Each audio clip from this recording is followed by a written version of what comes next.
Welcome to another episode of the All Tens Podcast. I'm your co-host, Josh West. With me, as always, Clay Harrison. Today, Clay, we're being joined by a special guest. He's the founder and creative strategist at Hopeless Marketing, where he helps organizations simplify and clarify their messaging to ignite growth and close more sales. Prior to founding Hopeless Marketing, he was an entrepreneur for 15 years in the events business and pulls from those experiences. Please welcome to the pod, Benjie Hughes. Thanks for joining us. Hey, Josh. Hey, Clay. Great to be with you all. Fantastic. Did you, little known fact for our listeners is that Benjie lives in Salem, Massachusetts. So, the Halloween capital of the entire world. Yeah, we are off the hook here from about October. Well, really, it starts in September now until mid-November. Clowns on every corner. Clowns and witches. This episode of the All Tens Podcast is powered by Stretty, the EOS software people love. With EOS Pure Tools, plus additional collaboration and communication tools, you can run on EOS and execute on daily work all in one place. Learn more at Stretty.com. That's STRETY.com. Benjie, Josh told us a little bit about you. Why don't you give us the next paragraph of your Wikipedia article? Yeah, my background is being an entrepreneurial guy myself. I started a recording studio around about 2003 because I just wanted to make music. A couple of years in, picked up the E-Myth and went, oh, shoot, that's what I want to be. Let me find something that scales. And I sort of pivoted into a wedding business. I was getting asked to play weddings. And over the next 12, 15 years, I sort of scaled this thing to the point where I was doing maybe 250 events a year. I had a bunch of DJs and a bunch of musicians that were all sort of part of my team.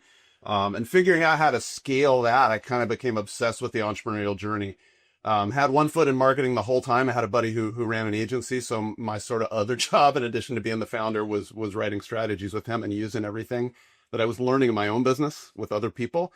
And I just fell in love with like the entrepreneurial journey that I had gone through and that I was watching other people go through of like, how do I move from everything is centered on me and I'm doing 100 jobs. I have a literal, Clay's seen it, I have a literal photograph of myself leading a wedding band where I'm on stage with a guitar strapped on, a harmonica around my neck. I'm singing the lead vocal, I'm playing the keyboard, and I'm calling the songs and making the announcements. And I show that photo all the time to founders and I go, this is you, right? Like, this is your experience. You're doing all the jobs in the band. And you always start there. And the goal is, how do I like get out of most of those jobs and maybe even get out of the photograph? Because if I don't build this thing in a way that it can run without me, it will eventually eat me and probably eat the people around me as well. And so I love that journey. And my contribution to that is just like, how do we do that in terms of your marketing? How do we do it in terms of your messaging? I was in a room earlier this week and we were doing intros around the room. And one of the questions was like, what's your name? And everybody got that right. And then what's your role within your company? And, you know, we get around the room and everybody says one or two things. We get to one guy and he's like, well, I'm finance, visionary, integrator, sales, marketing. He's like, I'm everything except for ops. And like the whole room, like kind of like uncomfortably giggled because I think they all saw themselves in that person, right? And so and the crazy truth is they've already made progress if they can even name the seats, right? If they're just saying founder and they haven't even perceived that there's like 100 seats that they got their butt in. Yeah. And so but I think 100% founders do a little bit of everything. I'm sure the people listening to the pod hear themselves, see themselves in what you're sharing. My experience with a lot of my clients is that, especially for the ones who are like less than 20 people, as they start to kind of grow up, the founder can let go of finance. Like they probably didn't love that part of it anyway. They had to let go of operations because they couldn't deliver everything themselves.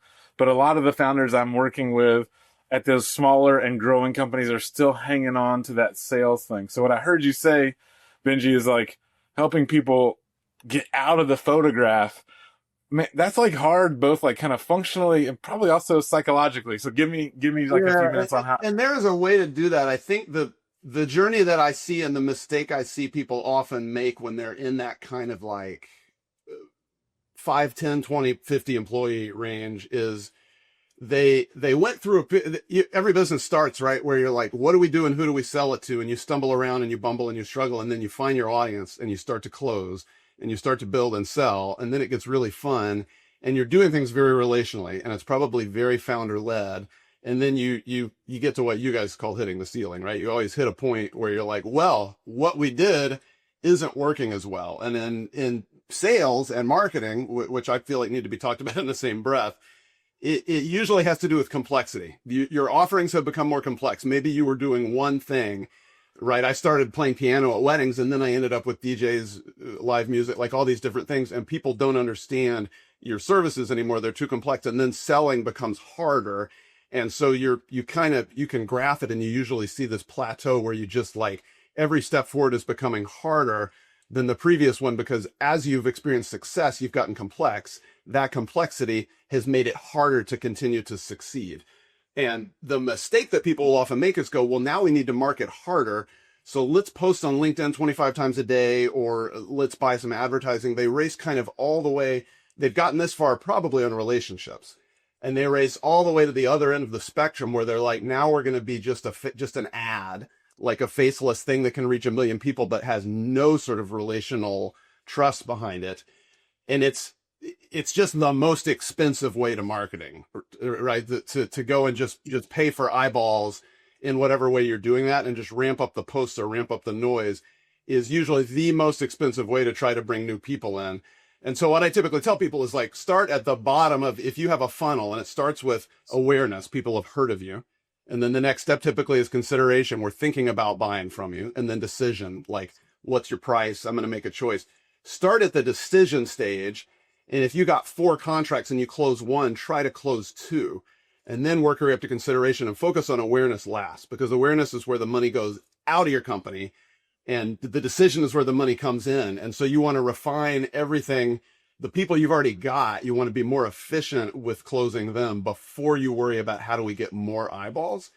And often what that looks like is not more advertising, but a stronger message, right? Which is typically the thing that I'm working with on my clients. How do we explain what we do in a clearer way, so that more people will take action on it, and we'll move more of the people who already know us down that funnel. I say you don't want to be famous. You just want to get hired, and the fame might even get in the way. There's 2 things that are coming up for me. One from something you said earlier, and then from that. So I'm going to do the older one first. The first one is, one of the reasons that founders like stay so involved as the service becomes more complex or grows is because they're omnipotent. Yeah. And I was like, this is another conversation from earlier this week where it's like, the founder's still involved because it's like, I know everything. I know when I can cut the deal. I know when I can give a discount. I know when I should press hard. I know when I can go a little bit outside of our comfort zone from an operational point of view. Like, he has this omnipotence, and he's had such a hard time kind of operationalizing that decision-making matrix. And I think that that's something our listeners can really connect to. And so when I hear you say, we've got to, like, I'm going to use different words than you use, and you can tell me if this isn't what you mean. Like, this idea that, like, it's not about the ad. It's about increasing the percentage of people who, like, are close, or increasing the speed with which they go from a maybe to a yes, or increasing that close ratio. That clarity is exactly the other thing that we teach all the time in the US, which is whether we're talking about how to measure things, how to process, how to create systems for things. It's not start at the beginning, which would be top of the funnel. We always say start at the end and work your way backwards. No matter, like, whatever it is. It could be sales. It could be producing the widget, right? I think it's really kind of insightful. Josh, I've been talking a lot. I'm sorry that. It's okay. Is that a good characterization of what like? Yeah, I think that's right. I think about, so the other big kind of entrepreneurial basic I read early on, in addition to the E-Myth, was David Allen's Getting Things Done. I'm a classical visionary, right, in your world, and so it took me a couple of years to realize I'll just spin out and just chase every idea under the sun without some structure. And so I became obsessed with the 2 questions that he gives you in that book for how to plan a project, and I use them in my marketing now, is where this is going. Like they're the two questions that you always need just to figure out, like, how do I get myself to take the next step? How do I get somebody else to take the next step? You always ask, why am I doing this? And then you ask, what is the next physical action that I need to take? And it's got to be a physical action. And so a lot of the work that I want to point towards people towards when they're trying to figure out how do I get my marketing to work without me in the room is, what is the physical action I need people to take at this moment? Am I asking them to click on something, sign up for something, book a call, like get a contract? What is the physical action I need so that I can always, and this is a fancier version of always be closing, right? Like you have to know what your close is. What is the physical action I want so that I can just clearly tell them what to do and how, and then they have an easy choice to make. That's clarity. And then why are they doing this? You put yourself in your audience's shoes and you go, what is their motivation for wanting to take that action? And that usually is where you start to get into like the way that they're feeling, the problem you're solving, the things that are motivating them to work with you and the value you provide. That if they've got a VTO, that's where they're going to pull out their core focus and their 3 uniques and all that to try to dig into what's the why that they're going to use to take action. But those two things will bring so much clarity. And often when your marketing isn't working, it's because you're not telling people that. You're giving them, often in the founder's case, you're giving them a man or a woman that they like and trust and want to work with. But when that person leaves the room, the marketing message leaves the room because it hasn't actually been named, like, what is the thing we want them to do? And what is the reason that we believe they need to do it? You know, Benjie, we've talked about, I think about it as 3 entities, and I think our listeners will find themselves in this situation and probably as a central figure in one of them. Either you're the founder and you've let go of these things, but now you're disappointed in the performance that you're getting out of the team, right? As a founder, like you were selling, things were going good. And now, you know, sales and marketing, as you called out earlier, has kind of hit the ceiling. Yeah. And for marketing, they're frustrated because they may be getting leads in, but then those leads aren't getting converted. And then from the sales side, you know, a lot of times you get the finger pointing between the two of, you know, we don't have enough leads or the leads are weak. And, you know, they're pointing the finger back at that. Well, you're weak. Like you're not closing the leads. And for our listeners out there, if they identify with any of that, and now everybody's throwing up their hands, what should they do next? We've got a founder, he's let go. They've hit a ceiling within the departments and the team's in dysfunction. What do we do? Yeah. And you're talking about specifically the sales team, like this disconnect. Yeah, and when you said they needed to talk about in the same breath, like I'm on your team there, where like those two teams have to be in lockstep. Yeah, it is hard for me to answer that question without sounding salesy. So take me out of the equation and let me just say I believe in the value of any third party, whether it's a marketing expert like me, your implementer, anybody else who can look at you from the outside and name what makes the company special and what makes the founder special, because that needs to be like sucked out of that person and then handed to the sales team in a way that they know how to duplicate it, or they're not empowered. Like they need to be off whatever it is that's working in the founder selling. It to the extent that it is reproducible, needs to be sucked out of that person's head and heart and sort of handed to them, which is often what a website or a marketing asset does. But you guys know there's a lot of other ways to empower them as well. And once we can get that out of the founder and give it to the sales team, honestly, my experience is you gotta wait. Like it's one thing to give them that message. It's another thing for them to own it. And they may never own it like the founder does. But my experience every time I hired a salesperson was like our numbers would like tank for 2 or 3 months and then they'd climb back up. And hopefully they'd end up higher than they were when we started. But I had to be patient through that trough before I got to the next peak, because even if I gave them the right message and the right actions, it took a while for them to own it, and people respond to confidence. Is that your experience? I'll share from my experience from running a company. We always had like a strong new logo sales function, but didn't have a great like retention or upsell function for existing businesses, right? And, yeah. And that business got to the point where, you know, if you can make a 10% dent in existing clients, you're increasing revenue more than you'd ever get from new logos, right? And so it was a really important thing. And one of the things that kind of the feedback that I got was like, yeah, of course, like when Clay goes to talk to the client, he's fine because he'll change term, he'll change pricing, he'll make exceptions, he'll do all these sorts of things. And I realized that like we just hadn't set those clear, I don't even know what the right words are. Like, I think to your point, Benji, like getting that stuff out of my head, systemizing that thing, like doing the hard work as the owner, founder of the business, like knowing like what levers I could pull. And when I did this one, I couldn't move this one. But like if I did all three a little bit, it would be, you know what I'm saying? Like kind of, yeah, literally the work of taking that and like kind of formalizing it into a spreadsheet, like as boring as that sounds, where it's like, here's the three variables you can think about. You know, like how pissed are they? 1 to 10, you know, like how long of a term is it?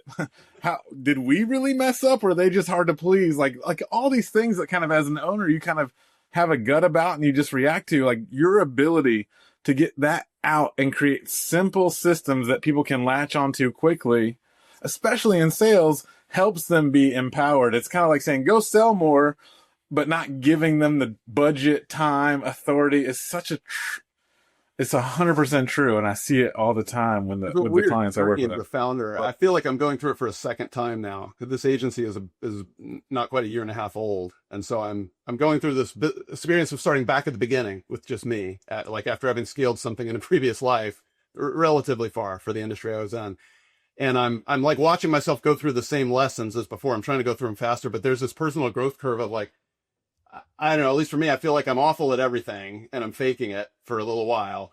And then my instincts start to get good. I start to shift into what I call founder mode, where I'm like making decisions faster. I'm going like, oh yeah, I've had this conversation before. I know what this person needs. And I get instincts and I get a gut, and then I can do it. And then the next stage is the one you're talking about, where it's like, you got this gut, but you don't know how you grew it. Like you grew it in the trenches, and you don't know how to get it out of yourself and hand it to someone else, which is a very different skill. And I mean, for me, that was what we didn't call her an integrator, but I had somebody who was better at that part than me, at that handoff. And I think even before the outside expert, that's probably the first person who could look at you and go like, here's how you're going to teach these, like, cause somebody needs to name the 10 fields in the spreadsheet that you mentioned, right, Clay? Like somebody needs to identify. And for us, it was regular conversations, like sitting around a table once a week and just somebody being able to name like, oh, how happy are they on a scale of 1 to 10 is one of the things that needs to be part of our system. Right. Because it's in your gut. You learned it the hard way, but you don't have time for other people to learn it as slow as you did, and you don't want them to. You want to give it to them. Yeah, right. Yeah, cool. I think this conversation is really valuable to our listeners because I know that they're sitting in their car or wherever they listen to, or they're either business founders or my mom. It's one of the it's hi mom.